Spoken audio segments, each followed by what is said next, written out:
आगे की कथा का श्रवण करते हैं। और यदि आपने हमारे पहले अध्यायों का श्रवण नहीं किया है तो प्लीज हमारे चैनल पर जाकर उनका भी श्रवण कीजिएगा। श्रीमद् भागवत की कथा का सदा सर्वदा सेवन आस्वादन करना चाहिए। इसके श्रवण मात्र से श्री हरि हृदय में आप विराजते हैं। इस ग्रंथ में 18,000 श्लोक और 12 स्कंद हैं तथा श्री सुखदेव और राजा परीक्षित का संवाद है। आप यह भगवत शास्त्र ध्यान देकर सुनिए। यह जीव तभी तक अज्ञानवश इस संसार चक्र में भटकता है जब तक क्षण भर के लिए भी इसके कानों में इस सुख शास्त्र की कथा नहीं पड़ती। बहुत से शास्त्र और पुराण सुनाने से क्या लाभ है, इससे तो व्यर्थ का भ्रम बढ़ता है। मुक्ति देने के लिए तो एकमात्र भागवत शास्त्र ही गरज रहा है। जिस घर में नित्य प्रति श्रीमद् भागवत की कथा होती है वह तीर्थ रूप हो जाता है और जो लोग उसमें रहते हैं उनके सारे पाप नष्ट हो जाते हैं। हजारों अश्वमेघ और सैकड़ों वाजपेयी यज्ञ इस सुख शास्त्र की कथा का 16वां अंश भी नहीं हो सकते। तपोनिधे जब तक लोग अच्छी तरह श्रीमद् भागवत का श्रवण नहीं करते तभी तक उनके शरीर में पाप निवास करते हैं। फल की दृष्टि से इस सुख शास्त्र कथा की समता गंगा, गया, काशी, पुष्कर या प्रयाग कोई तीर्थ नहीं कर सकता। यदि आपको परम गति की इच्छा है तो अपने मुख से श्रीमद् भागवत के आधे अथवा चौथाई श्लोक का भी नित्य नियम पूर्वक पाठ करना जरूरी है। ओमकार, गायत्री, पुरुष सूक्त, तीनों वेद, श्रीमद् भागवत, ओम नमो भगवते वासुदेवाय, यह द्वादशाक्षर मंत्र 12 मूर्तियों वाले सूर्य भगवान, प्रयाग संवत्स रूप, काल ब्राह्मण, अग्निहोत्र, गो, द्वादशी तिथि, तुलसी, वसंत ऋतु और भगवान पुरुषोत्तम, इन सब में बुद्धिमान लोग वस्तुतः कोई अंतर नहीं मानते। जो पुरुष अहर्निश अर्थ सहित श्रीमद् भागवत शास्त्र का पाठ करता है उसके करोड़ों जन्मों का पाप नष्ट हो जाता है, उसमें तनिक भी संदेह नहीं है। जो पुरुष नित्य प्रति भागवत का आधा या चौथाई श्लोक भी पढ़ता है उसे राजसूय और अश्वमेघ यज्ञों का फल मिलता है। नित्य भगवान का पाठ करना, भगवान का चिंतन करना, तुलसी को सींचना और गो की सेवा करना, ये चारों समान हैं। जो पुरुष अंत समय में श्रीमद् भागवत का वाक्य सुन लेता है उस पर प्रसन्न होकर भगवान उसे वैकुंठ धाम दे देते हैं। जो पुरुष इसे सोने के सिंहासन पर रखकर विष्णु भक्त को दान करता है वह अवश्य ही भगवान का सायुज्य प्राप्त करता है। जिस दुष्ट ने अपनी सारी आयु में चित्त को एकाग्रत करके श्रीमद् भागवत का अमृत का थोड़ा सा भी रसवादन नहीं किया, उसने अपना सारा जन्म चांडाल और गधे के समान व्यर्थ ही गवा दिया है। वह तो अपनी मातकों को प्रसव पीड़ा पहुंचाने के लिए ही उत्पन्न हुआ है। जिसने इस सुख शास्त्र के थोड़े से भी वचन नहीं सुने हैं वह परमात्मा तो जीता हुआ भी मुर्दे के समान है। पृथ्वी के भार स्वरूप उस पशु तुल्य मनुष्य को धिक्कार है। यूं स्वर्ग लोक में देवताओं में प्रधान इंद्र आदि कहा करते हैं। संसार में श्रीमद् भागवत की कथा का मिलना अवश्य ही कठिन है। जब करोड़ों जन्मों का पुण्य होता है तभी इसकी प्राप्ति होती है। नारद जी, आप बड़े ही बुद्धिमान और योग निधि हैं।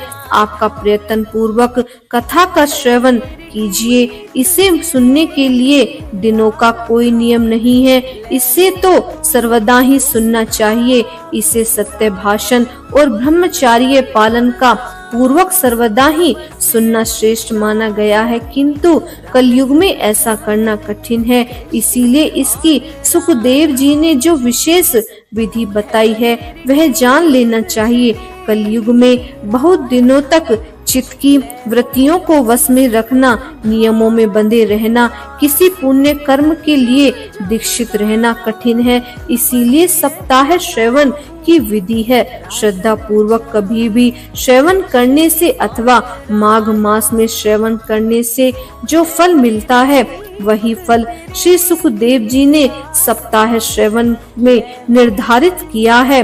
मन के असंयम, रोगों की बहुलता और आयु की अल्पपात के कारण तथा कलयुग में अनेकों दोषों की संभावना से ही सप्ताह श्रवण का विधान किया गया है, जो फल तप, योग और समाधि से भी प्राप्त नहीं हो सकता। यह मोक्ष की प्राप्ति में ज्ञान आदि सभी साधनों का तिरस्कार करके इस युग में उनसे भी कैसे बढ़ गया।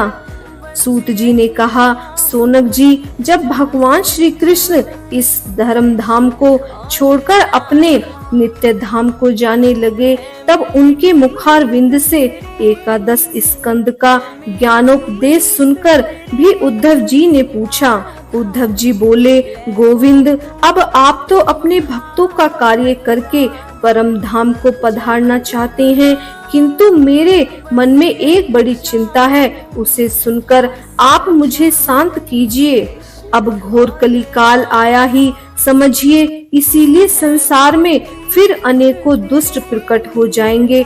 उनके संसर्ग से जब अनेकों सत्पुरुष भी उग्र प्रकृति के हो जाएंगे, तब उनके भार से दबकर यह गोरूपनी पृथ्वी किसकी शरण में जाएगी। कमल नयन, मुझे तो आपको छोड़कर इसकी रक्षा करने वाला कोई दूसरा नहीं दिखाई देता। इसीलिए भक्त वत्सल, आप साधुओं पर कृपा करके यहाँ से मत जाइए। भगवान आपने निराकार और चिंतन मात्र होकर भी भक्ति के लिए ही तो यह सगुण रूप धारण किया है। फिर भला आपका वियोग होने पर वे भक्तजन पृथ्वी पर कैसे रह सकेंगे। निर्गुण उपासना में बड़ा कष्ट है, इसीलिए कुछ और विचार कीजिए। फिर भास क्षेत्र में उद्धव जी के यह वचन सुनकर भगवान सोचने लगे कि भक्ति के अवलंब के लिए मुझे क्या व्यवस्था करनी चाहिए। शौनक जी, तब भगवान ने अपनी सारी शक्ति भागवत में रख दी। वे अंतर ध्यान होकर इस भागवत समुद्र में प्रवेश कर गए। इसीलिए ये भागवत की साक्षात शब्दमयी मूर्ति है। इसके सेवन, श्रवण, पाठ अथवा दर्शन से ही संसार के सारे पाप नष्ट हो जाते हैं। इससे इसका सप्ताह श्रवण सबसे बढ़कर माना गया है और कलयुग में तो अन्य सब साधनों को छोड़कर यही प्रधान धर्म बताया गया है। कली काल में यही ऐसा धर्म है जो दुख, दरिद्रता, दुर्भाग्य और पापी की सफाई कर देता है तथा काम, क्रोध, शत्रुओं पर विजय दिलाता है। अन्यथा भगवान की इस माया से पीछा छुड़ाना देवताओं के लिए भी कठिन है। मनुष्य तो इसे छोड़ ही कैसे सकते हैं। अतः इससे छूटने के लिए भी सप्ताह श्रवण का विधान किया गया है। सूत जी कहते हैं, सोनक जी, जिस समय सनकादि मुनीश्वर इस प्रकार सप्ताह श्रवण की महिमा का बखान कर रहे थे, उस सभा में एक बड़ा आश्चर्य हुआ। उसे मैं तुम्हें बतलाता हूँ।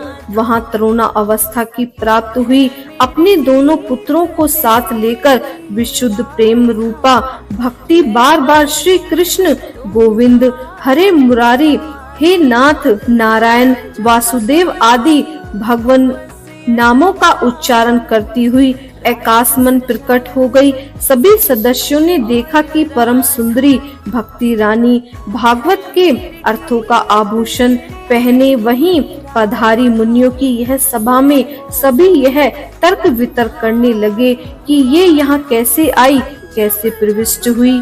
तब सनकादि ने कहा, हे भक्ति देवी, अभी अभी कथा के अर्थ से निकली है। उनके ये वचन सुनकर भक्ति ने अपने पुत्रों समेत अत्यंत विनम्र होकर सनत कुमार जी से कहा।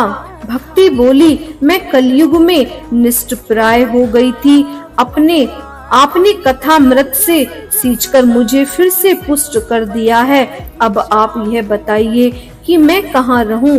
यह सुनकर सनकादि ने उससे कहा, तुम भक्तों को भगवान का स्वरूप प्रदान कराने वाली हो, अनन्य प्रेम का संपादन कराने वाली हो और संसार रोग को निर्मूल कराने वाली हो। अतः तुम धैर्य धारण करके नित्य निरंतर विष्णु भक्त के हृदय में ही निवास करो। ये कलयुग के दोष भले ही सारे संसार पर अपना प्रभाव डाले, किंतु वहाँ तुम पर इनकी दृष्टि भी नहीं पड़ सकेगी। इस प्रकार उनकी आज्ञा पाते ही भक्ति तुरंत भगवत भक्त के हृदय में विराजमान हो गई। जिनके हृदय में एकमात्र श्री हरि की भक्ति निवास करती है, वे त्रिलोकी में अत्यंत निर्धन होने पर भी परम धन्य है, क्योंकि इस भक्ति की डोर से बंधकर तो साक्षात भगवान भी अपना परम धाम छोड़कर उनके हृदय में आकर वास करते हैं। भूलोक में यह भागवत साक्षात पर ब्रह्मा का विग्रह है। हम इसकी महिमा कहाँ तक वर्णन करें। इसका आश्रय लेकर इसे सुनते ही तो सुनाने और सुनाने वाले दोनों को ही भगवान श्री कृष्ण की समता प्राप्त हो जाती है। अतः इसे छोड़कर अन्य धर्मों से क्या प्रयोजन है। सूत जी कहते हैं, मुनीश्वर, उस समय आपने भक्ति के चित्त में अलौकिक भक्ति का प्रादुर्भाव हुआ देख वत्सल श्री भगवान अपना धाम छोड़कर वहां पधारे। उनके गले में वनमाला शोभा पा रही थी। श्री अंग सजल जलधर के समान श्याम वर्ण था। उस पर मनोहर पीतांबर सुशोभित था। कटी प्रदेश करधनी की लड़ियों से सुसज्जित था। सिर पर मुकुट की लट और कानों में कुंडल की झलक देखती ही बनती थी। वे त्रिभंग ललित भाव से खड़े हुए चित्त को चुराए लेते थे। वक्ष स्थल पर कौस्तुभमणि दमक रही थी। सारा श्री अंग हरि चंदन से चर्चित था। उस रूप की शोभा क्या कहें। उसने तो मानो करोड़ों कामदेवों की रूप माधुरी छीन ली थी। वे परमानंद चिन्ह मूर्ति मधुरता मधुर मुरलीधर ऐसे अनुपम छवि से अपने भक्तों के निर्मल चित्तों में आविर्भूत हुए। भगवान के नित्य लोक निवासी लीला परिकर उद्धव आदि वहां गुप्त रूप से उस कथा को सुनने के लिए आए हुए थे। प्रकट हुए प्रभु को उन्होंने देखा और चारों ओर जय हो की ध्वनि घूमने लगी। उस समय भक्ति रस का अद्भुत प्रवाह चल रहा था। बार बार अबीर गुलाल और पुष्पों की वर्षा तथा शंख ध्वनि होने लगी। उस सभा में जो लोग बैठे थे उन्हें अपने देह गेह और आत्मा की तो कोई शुद्धि ही न रही। उनकी ऐसी तन्मयता देखकर नारद जी कहने लगे, मुनीश्वरगण, आज सप्ताह श्रवण की मैंने यह बड़ी ही अलौकिक महिमा देखी। यहाँ तो जो बड़े मूर्ख दुष्ट और पशु पक्षी भी हैं, वे सभी अत्यंत निष्पाप हो गए हैं। अतः इनमें संदेह नहीं है, काली काल में चित्त की शुद्धि के लिए इस भगवत कथा के समान मृत्यु लोक में पाप पुंज का नाश करने वाला कोई दूसरा पवित्र साधन नहीं है। मुनीश्वर, आप लोग बड़े कृपालु हैं। आपने संसार के कल्याण का विचार करके यह बिल्कुल निराला ही मार्ग निकाला है।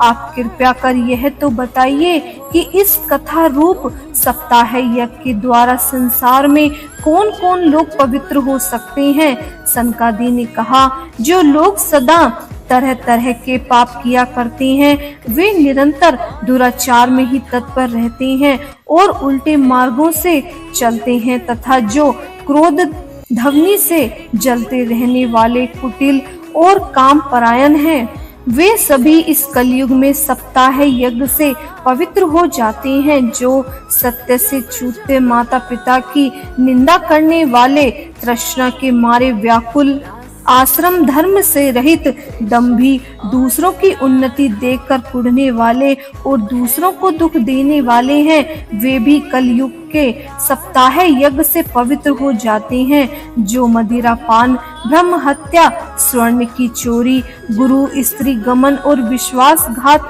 ये 5 महापाप करने वाले, छल छद्म परायण, क्रूर पिशाचकों के समान निर्दयी, ब्राह्मणों के धन से पुष्ट होने वाले और व्यभिचारी हैं। वे भी कलयुग में सप्ताह यज्ञ से पवित्र हो जाते हैं। जो दुष्ट आग्रह पूर्वक सर्वदा मन, वाणी या शरीर से पाप करते रहते हैं, दूसरों के धन से ही पुष्ट होते हैं तथा मलिन मन और दुष्ट हृदय वाले हैं, वे भी कलयुग में सप्ताह यज्ञ से पवित्र हो जाते हैं। नारद जी, अब हम तुम्हें इस विषय में एक प्राचीन इतिहास सुनाते हैं। उसके सुनने से ही सब पाप नष्ट हो जाते हैं। पूर्ण काल में तुंगभद्रा नदी के तट पर एक अनुपम नगर बसा हुआ था। वहाँ उसी वर्णों के लोग अपने अपने धर्मों का आचरण करते हुए सत्य और सत्कर्मों में तत्पर रहते थे। उस नगर में समस्त वेदों का विशेषज्ञ और श्रोत स्मृत कर्मों में निपुण एक आत्मदेव नामक ब्राह्मण रहता था। वह साक्षात दूसरे सूर्य के समान तेजस्वी था। वह धनी होने पर भी भिक्षा जीवी जीता था। उसकी प्यारी पत्नी धुंधली, कुलीन एवं सुंदरी होने पर भी सदा अपनी बात पर अड़ जाने वाली थी। उसे लोगों की बात करने में सुख मिलता था। स्वभाव था क्रूर, प्राय कुछ न कुछ बकवाद करती ही रहती थी। गृह कार्य में निपुण थी, कृपण थी और भी झगड़ालू थी। इस प्रकार ब्रह्म दंपति प्रेम से अपने घर में रहते थे और विहार करते थे। उनके पास अर्थ और भोग विलास की सामग्री बहुत थी। घर द्वार भी सुंदर थे, परंतु उनसे उन्हें सुख नहीं। जब अवस्था बहुत ढल गई, तब उन्होंने संतान के लिए तरह तरह के पुण्य कर्म करना आरंभ किए और वे दीन दुखियों को गो, पृथ्वी, स्वर्ण और वस्त्र आदि दान करने लगे। इस प्रकार धर्म मार्ग में उन्होंने अपना आधा धन समाप्त कर दिया, तो भी उन्हें पुत्र या पुत्री किसी का भी मुख देखने को न मिला। इसीलिए अब वह ब्राह्मण बहुत ही चिंतातुर रहने लगा। एक दिन वह ब्राह्मण देव बहुत दुखी होकर घर से निकलकर वन को चल दिया। दोपहर के समय उसे प्यास लगी, इसीलिए वह एक तालाब पर आया। संतान के अभाव के दुख ने उसके शरीर को बहुत सुखा दिया था, इसीलिए थक जाने के कारण जल पीकर वह वहीं बैठ गया। 2 घड़ी बिताने पर वहां एक सन्यासी महात्मा आए। जब ब्राह्मण देव ने देखा कि वे जल पी चुके हैं, तब वह उनके पास गया और चरणों में नमस्कार करने के बाद सामने खड़े होकर लंबी लंबी सांसें लेने लगा। सन्यासी ने पूछा, कहो ब्रह्मदेव, रोते क्यों हो? ऐसी तुम्हारी क्या भारी चिंता है? तुम जल्दी ही मुझे अपने दुख का कारण बताओ। ब्रह्मा ने कहा, महाराज, मैं अपने पूर्व जन्म के पापों से संचित दुख का क्या वर्णन करूं। अब मेरे पितृ मेरे द्वारा दी हुई जलांजलि के जल को अपनी चिंता जनित सांसों से कुछ गर्म करके पीते हैं। देवता और ब्राह्मण मेरा दिया हुआ प्रसन्न मन से स्वीकार नहीं करते। संतान के लिए मैं इतना दुखी हो गया हूँ कि मुझे सब सूना ही सूना दिखाई देता है। मैं प्राण त्यागने के लिए यहाँ आया हूँ। संतानहीन जीव को धिक्कार है, संतानहीन ग्रस्त को धिक्कार है, संतानहीन को धिक्कार है और संतानहीन कुल को धिक्कार है। जिस गाय को पालता हूँ वह भी सर्वथा बांझ हो जाती है। जो पेड़ लगाता हूँ उस पर भी फूल नहीं लगते। मेरे घर में जो फल आता है वह भी बहुत जल्दी सड़ जाता है। अब मैं ऐसा अभागा और पुत्रहीन हूँ, तब भी इस जीवन को ही रखकर मुझे क्या करना है? यूं कहकर वह ब्राह्मण दुख से व्याकुल हो उन सन्यासी महात्मा के पास फूट फूट कर रोने लगा। तब उन यतिवर के हृदय में बड़ी करुणा उत्पन्न हुई। वे योग निष्ठा थे। उन्होंने उसके ललाट की रेखाएं देखकर सारा वृतांत जान लिया और फिर उसे विस्तार पूर्वक कहने लगे। सन्यासी ने कहा, ब्राह्मण देव, इस प्रजापति का मोह त्याग दो। कर्म की गति प्रबल है। विवेक का आश्रय लेकर संसार की वासना छोड़ दो। विप्रव, सुनो, मैंने इस समय तुम्हारा प्रारब्ध देखकर निश्चय किया है कि 7 जन्म तक तुम्हारे कोई संतान किसी प्रकार की नहीं हो सकती है। पूर्ण काल में राजा सगर एवं अंगों को सनातन के कारण दुख भोगना पड़ा था। ब्राह्मण, अब तुम कुटुंब की आशा छोड़ दो, संन्यास में ही सब प्रकार का सुख है। ब्राह्मण ने कहा, महात्मा जी, विवेक से मेरा क्या होगा? मुझे तो बलपूर्वक पुत्र दीजिए, नहीं तो मैं आपके सामने ही शोक मूर्छित होकर अपने प्राण त्याग दूंगा। जिसमें पुत्र स्त्री आदि का सुख नहीं है, ऐसे सन्यास तो सर्वथा निरस ही हैं। लोक में सरस तो पुत्र पुत्र आदि से भरा हुआ ग्रस्त आश्रम ही है। ब्राह्मण का ऐसा आग्रह देखकर उन तपोधन ने कहा, विधाता के लेख को मिटाने का हठ करने से राजा चित्रकेतु को बड़ा कष्ट उठाना पड़ा था। इसीलिए देव जिसके उद्योग को कुचल देते हैं, उस पुरुष के समान तुम्हें भी पुत्र से सुख नहीं मिल सकेगा। तुमने तो बड़ा हठ पकड़ लिया है और अर्थी के रूप में तुम मेरे सामने उपस्थित हो। ऐसी दशा में मैं तुम्हारा क्या कहूँ? तब महात्मा जी ने देखा कि यह किसी प्रकार से अपना आग्रह नहीं छोड़ता। तब उन्होंने उसे एक फल देकर कहा, इसे तुम अपनी पत्नी को खिला देना, इससे उसके एक पुत्र होगा। तुम्हारी स्त्री को 1 साल तक सत्य, सोच, दया, दान और एक समय एक ही अन्न खाने का नियम रखना चाहिए। यदि वह ऐसा करेगी तो बालक बहुत शुद्ध स्वभाव वाला होगा। यूं कहकर वे योगी राज चले गए और ब्राह्मण अपने घर को लौट आया। वहां आकर उसने वह फल अपनी स्त्री के हाथों में दे दिया और स्वयं कहीं चला गया। उसकी स्त्री तो कटुल स्वभाव की थी। वह रो रो कर अपनी एक सखी से कहने लगी, सखी, मुझे तो बड़ी चिंता हो गई है। मैं तो यह फल नहीं खाऊंगी। फल खाने से गर्भ रहेगा और गर्भ से पेट बढ़ जाएगा, फिर कुछ खाया पिया जाएगा नहीं। इससे मेरी शक्ति क्षीण हो जाएगी। तब बता, घर का धंधा कैसे होगा? और देववश यदि कहीं गांव में डाकुओं का आक्रमण हो गया तो गर्भवती स्त्री कैसे भागेगी? यदि सुखदेव जी की तरह यह गर्भ भी पेट में ही रह गया तो इसे बाहर कैसे निकाला जाएगा? और कहीं प्रसव काल के समय वह टेढ़ा हो गया तो फिर प्राणों से ही हाथ धोने पड़ेंगे। यूं भी प्रसव के समय बड़ी भयंकर पीड़ा होती है। मैं सुकुमारी भला यह सब कैसे सह सकूंगी? मैं जब दुर्बल पड़ जाऊंगी तब नंद रानी आकर घर का सब माल मत्ता समेट कर ले जाएंगी और मुझसे तो सत्य, सोच आदि नियमों का पालन होना भी बहुत कठिन है। जो स्त्री बच्चा जनती है उसे उस बच्चे के लालन पालन में भी बड़ा कष्ट होता है। मेरे विचार से तो वंध्या या विधवा स्त्री ही सुखी हैं। मन में ऐसे ही तरह तरह के कुतर्क उठने से उसने वह फल नहीं खाया। जब उसके पति ने पूछा कि फल खा लिया क्या, तब उसने कह दिया कि हाँ, मैंने फल खा लिया है। एक दिन उसकी बहन अपने आप ही उसके घर आई। तब उसने अपनी बहन को सारा वृत्तांत सुनाकर कहा कि मेरे मन में इसकी बड़ी चिंता है। मैं इस दुख के कारण दिनों दिन दुबली होती जा रही हूँ। बहन, मैं क्या करूँ? बहन ने कहा, मेरे पेट में बच्चा है। प्रसव होने पर वह बालक मैं तुझे दे दूंगी।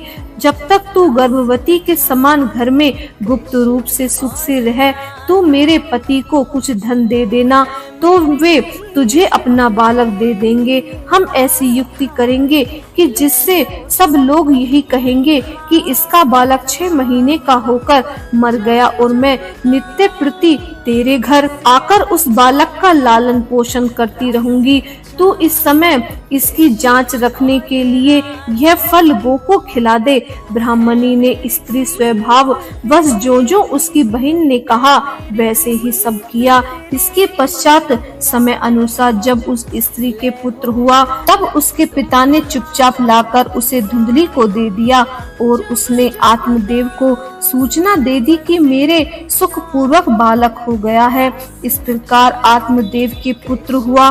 सुनकर सुनकर सब लोगों को बड़ा आनंद हुआ और ब्राह्मणों ने उसका जात कर्म संस्कार करके ब्राह्मणों को दान दिया और उसके द्वार पर गाना बजाना तथा अनेक प्रकार के मांगलिक कृत्य होने लगे। धुंधली ने अपने पति से कहा, मेरे स्तनों में तो दूध ही नहीं है, फिर गो आदि किसी अन्य जीव के दूध से मैं इस बालक का किस प्रकार पालन करूंगी। मेरी बहन के अभी बालक हुआ है, वह मर गया है, उसे बुलाकर अपने यहाँ रख ले तो वह आपके इस बच्चे का लालन पोषण कर लेगी। तब पुत्र की रक्षा के लिए आत्मदेव ने वैसा ही किया तथा माता धुंधली ने उस बालक का नाम धुंधकारी रखा। 3 महीने बीतने पर उस गो के भी एक मनुष्य के आकार का बच्चा हुआ। वह स्वर्ण गुण सुंदर, दिव्य, निर्मल एवं स्वर्ण की सी कांति वाला था। उसे देखकर ब्राह्मण देव को बड़ा आनंद हुआ। उसने स्वयं ही उसके सब संस्कार किए। इस समाचार से और सब लोगों को भी बड़ा आश्चर्य हुआ कि वे बालकों को देखने के लिए आए हुए थे तथा आपस में कहने लगे, देखो भाई, अब आत्मदेव का कैसा भाग्य उदय हुआ है कि कैसे आश्चर्य की बात है कि गो के भी एक दिव्य रूप बालक उत्पन्न हुआ है। देव योग्य से इस गुप्त रहस्य का किसी को भी पता न लगा। आत्मदेव ने उस बालक के गो के कान देखकर उसका नाम गोकर्ण रखा। कुछ काल बीतने पर वे दोनों बालक जवान हो गए। उनमें गोकर्ण तो बड़ा पंडित और ज्ञानी हुआ, किंतु धुंधकारी बड़ा ही दुष्ट निकला। स्नान, शौच आदि ब्राह्मणोचित आचरणों का उसमें नाम का भी न था और न खान पान का उसमें कोई परहेज था। क्रोध उसमें बहुत बढ़ चढ़कर था। वह बुरी बुरी वस्तुओं का संग्रह किया करता था। मुर्दों के हाथ से छुआ हुआ अन्न भी खा लेता था। दूसरों की चोरी करना और सब लोगों से द्वेष करना, यह तो उसका स्वभाव बन गया था। छिपे छिपे वह दूसरों के घरों में आग लगा देता था। दूसरों के बालकों को खेलने के लिए गोद में लेता और उन्हें चट कुएं में डाल देता था। हिंसा का उसमें व्यसन सा हो गया था। हर समय वह अस्त्र शस्त्र धारण किए रहता था और बेचारे अंधे और दीन दुखियों को व्यर्थ तंग किया करता था। चांडाल से उसका विशेष प्रेम था। बस हाथ में फंदा लिए कुत्ते की टोली के साथ शिकार की टोहे में घूमता रहता था। वेश्या के जाल में फंसकर उसने अपने पिता की सारी संपत्ति नष्ट कर दी थी। एक दिन उसने अपने माता पिता को मार पीट कर घर से बर्तन भांडे उठाकर ले गया। इस समय जब सारी संपत्ति स्वाहा हो गई, तब उसका कृपण पिता फूट फूट कर रोने लगा और बोला, इससे तो इसकी माता बांझ का रहना ही अच्छा था। कुपुत्र तो बड़ा ही दुखदायी होता है। अब मैं कहाँ जाऊँ, क्या करूं, किससे कहूं, मेरा इस संकट को कौन काटेगा। हाय, मेरे ऊपर तो बड़ी विपत्ति आ पड़ी है। इस दुख के कारण अवश्य मुझे एक दिन प्राण छोड़ने पड़ेंगे।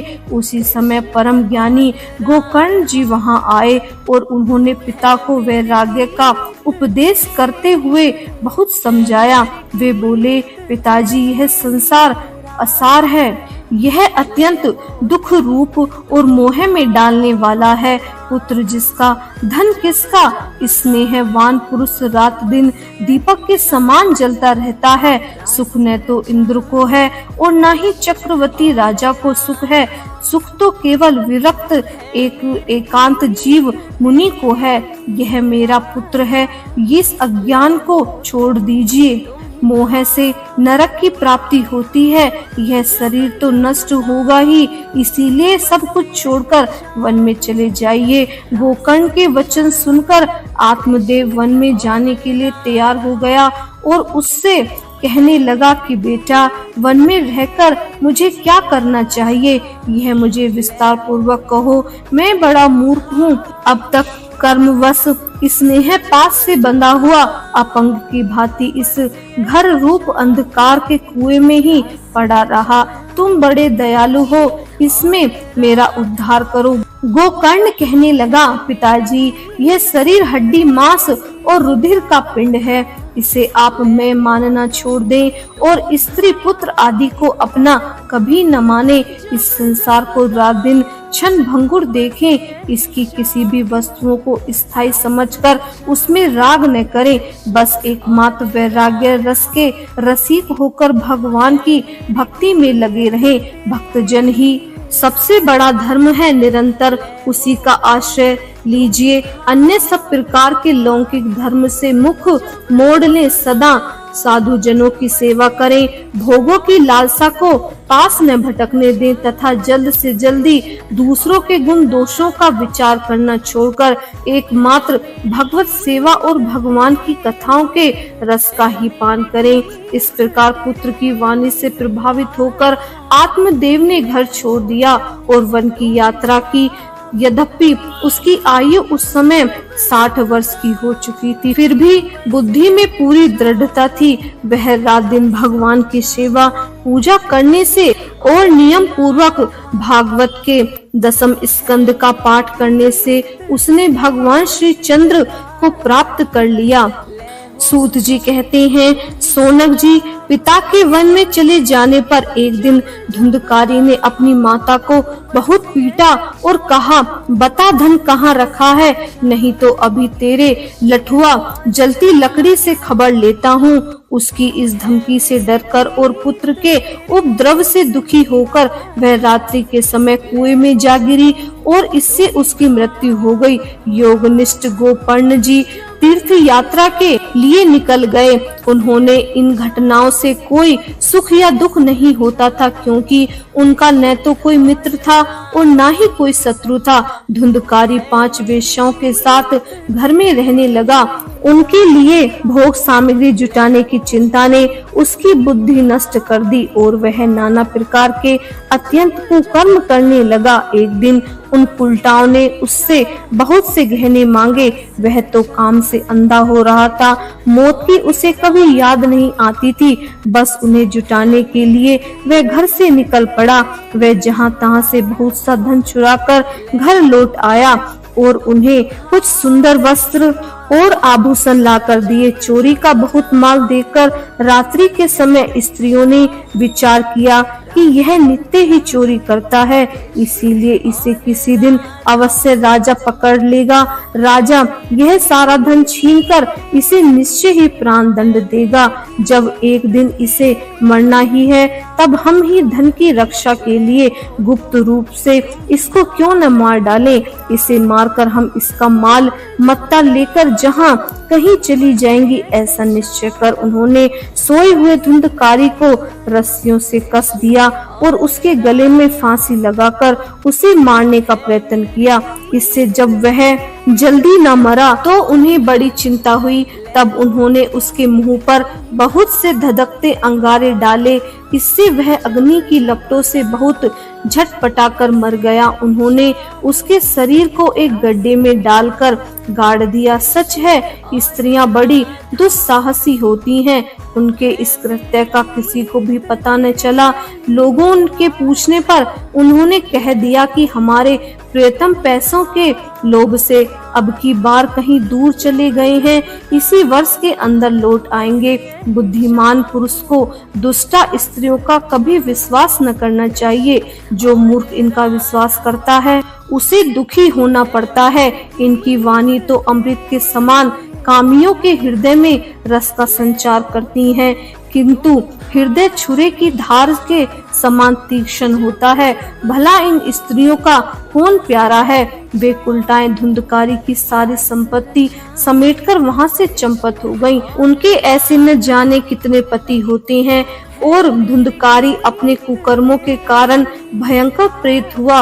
वह बवंडर के रूप में सर्वदा 10 दिशाओं में भटकता रहता था तथा शीत धाम से सनप्त और भूख प्यास से व्याकुल होने के कारण हाँ देव चिल्लाता रहता था, परंतु उसे कहीं भी कोई आश्रय न मिलता।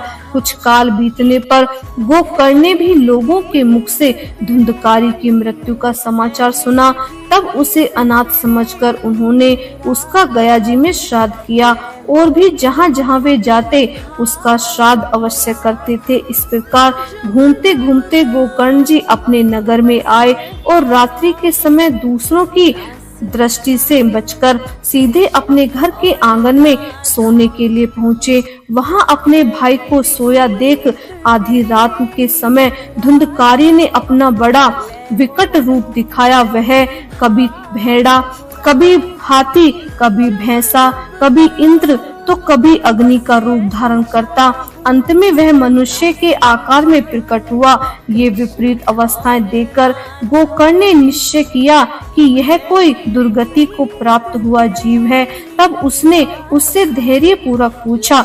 गोकर्ण ने कहा, तू कौन है? रात्रि के समय ऐसे भयंकर रूप क्यों दिखा रहा है? तेरी यह दशा कैसे हुई? हमें बता तो सही। तू प्रेत है, पिशाच है अथवा कोई राक्षस है? सूत जी कहते हैं, गोकर्ण के इस प्रकार पूछने पर बार बार जोर जोर से रोने लगा। उसमें बोलने की शक्ति नहीं थी, इसीलिए उसने केवल संकेत मात्र किया। तब गोकर्ण ने अंजलि में जल लेकर उसे अभिमंत्रित करके उस पर छिड़क दिया। इससे उसके पापों का कुछ शमन हुआ और वह इस प्रकार कहने लगा। प्रेत बोला, मैं तुम्हारा भाई हूँ, मेरा नाम है धुंधकारी। मैंने अपने ही दोषों से अपना ब्रह्म तत्व नष्ट कर दिया है। मेरे कर्मों की गिनती नहीं की जा सकती। मैं तो महान अज्ञान में चक्कर काट रहा था। इससे मैंने लोगों की बड़ी हिंसा की। अंत में कुलटा स्त्रियों ने मुझे तड़पा तड़पा कर मार डाला। इससे अब प्रेत योनि में पड़कर यह दुर्दशा भोग रहा हूँ। अब देववश कर्म फल का उदय होने से ही मैं केवल वायु भक्षण करके ही रह रहा हूँ। भाई, तुम दया के समुद्र हो, सब किसी प्रकार जल्दी ही मुझे इस योनि से छुड़ाओ। गोकर्ण ने धुंधकारी की सारी बातें सुनी और तब उससे बोले। गोकर्ण ने कहा, भाई, मुझे इस बात का बड़ा आश्चर्य है कि मैंने तुम्हारे लिए विधि पूर्वक गया जी में पिंडदान किया, फिर भी तुम प्रेत योनि से मुक्ति कैसे नहीं हुई? यदि गया श्राद्ध से भी तुम्हारी मुक्ति नहीं हुई, तब इसका कोई उपाय नहीं है। अच्छा, तुम सब बात खोलकर कहो, मुझे क्या करना चाहिए? प्रेत ने कहा, मेरी मुक्ति सैकड़ों गया श्राद्ध करने से भी नहीं हो सकती। अब तो तुम इसका कोई और उपाय सोचो। प्रेत की यह बात सुनकर गोकर्ण को बड़ा आश्चर्य हुआ। वे कहने लगी, यदि सैकड़ों गया श्राद्ध से भी तुम्हारी मुक्ति नहीं हो सकती, तब तो तुम्हारी मुक्ति असंभव है। अच्छा, अभी तो तुम निर्भय होकर अपने स्थान पर रहो। मैं विचार करके तुम्हारी मुक्ति के लिए कोई दूसरा उपाय करूंगा।